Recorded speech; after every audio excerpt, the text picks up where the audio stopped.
The first thing parents should understand is what DSA was designed to do. So DSA is basically short for direct school admission. This particular exercise allows students to gain admission to participating secondary schools based on their interests and achievements in specific talent areas before they even sit for their PSLE. So in other words, DSA gives schools an opportunity to identify students with potential and strengths that is beyond the academic examination results alone. And that's an important distinction because many parents immediately think DSA is simply another pathway into their preferred school. And MOE's intention is actually broader than that. The focus from MOE is more on the students' strengths, interests, and potential.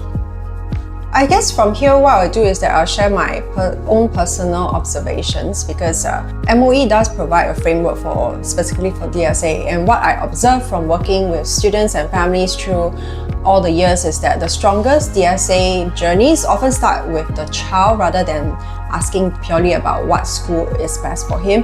It's more, what is my child's genuine strengths? What is his interest? And what does he or she enjoy, and which talent area can my child sustain interest over the next either 4 to 6 years? Because ultimately, schools are looking for, specifically trying to spot students who will contribute meaningfully to their programs. And a strong match often matters more than just a famous school name. I feel that that's definitely one of the biggest misconceptions because MOE does not state that DSA is only for national champions. And in fact, different schools have different selection criteria and assessment methods. And some schools might place more emphasis on achievements, and others might assess potential, commitment, as well as the right culture fit through interviews, trials, auditions, and any other forms of evaluation. What I would encourage parents to do is carefully evaluate and review the DSA talent areas and selection criteria published by each school. We shouldn't assume that your child is not suitable simply because they do not have a competition win, because every school evaluates applicants differently. DSA does not replace PSLE. Students who receive DSA offers, they must still meet the academic eligibility requirements for the posting group offered by the school. So while DSA recognizes a student's strengths and talents, your PSLE's results still matter.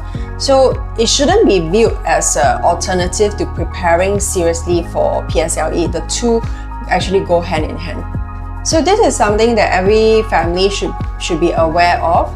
MOE states that students who are admitted through the DSA program they are expected to honor the commitment to the school and the talent area through which they were admitted. In addition, students who accept a DSA offer will not be required to participate in the secondary 1 posting exercise. So that means every family should think carefully before accepting an offer. So the question isn't just, can we get into that school? The question should also be, can my child see himself thriving in this program, in this particular school over the next few years? So this is where I will share an observation rather than an official MOE position. So in my experience, a strong portfolio isn't one that might not be the biggest portfolio. It's often the clearest one. A portfolio should help someone understand a child's journey in terms of what are they interested in, what have they worked on, and what have they achieved, and mostly how have they grown. So sometimes we get too focused on collecting certificates that the overall story about the child gets lost. So I feel that a good portfolio should communicate who the student is and why they are applying through this particular talent area. So one common mistake is assuming that it's purely about academic grades. So strong grades do certainly help, but many of these STEM programs or tech-related programs are actually interested in more than exam results. And from my experience, students often stand out when they demonstrate curiosity, having initiative and a genuine interest in problem solving. So for example, if a student say that they enjoy coding, it would help if they can talk about something that they have built and created. And if they enjoy robotics, and they'll definitely help if they can explain and talk the interviewer through a challenge that they will work through. And let's say if they enjoy using AI tools, then it helps if they can discuss about a project that they have explored or created with AI. So projects often create richer conversations than just pure paper certificates because they allow students to demonstrate how they think. Yes, so exactly, this varies by school. Generally speaking, it's easier to demonstrate interest when there's something that's tangible to showcase and discuss. So for example, being able to showcase a coding project or robotics project or science investigation or engineering prototype, because all these experiences allow students to explain and their thinking, decision making and learning journey, and that I feel is more valuable. Schools may conduct interviews, trials or other assessment as part of their selection process. The exact approach is very dependent on school and the talent area. So parents should always refer to the individual school's DSA webpage because as I mentioned, all the requirements might differ.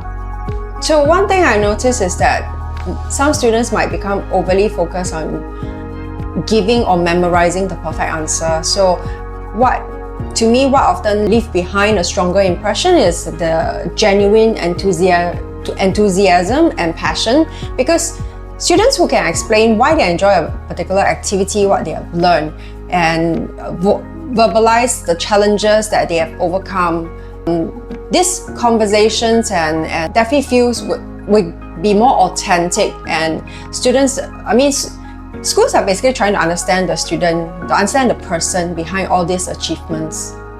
Most common mistake I've seen is waiting too long because, this is from my personal observation, because some parents begin preparing only when, maybe in the P6 year when the DSA applications are just about to open, but very similar to other talent tracks, a strong DSA journey has to be developed over time because students need the opportunity to explore their interests and build the skills and develop confidence, and to be able to participate in different activities to showcase what they have learned and their skills.